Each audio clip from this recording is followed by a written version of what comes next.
Friends, మీకు మంచి ఒక యూజ్ఫుల్ టిప్ చెప్తా. ఇట్లా కొత్త బౌల్స్ కొనుక్కుంటాం కదా, ఇవి స్టిక్కర్స్ ఇట్లా పీకడానికి రావు.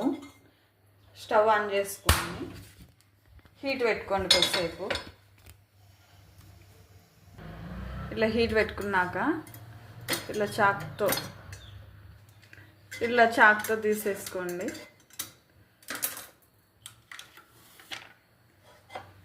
నీట్గా వచ్చేసింది. ఇప్పుడు కడుక్కుంటే అయిపోయింది.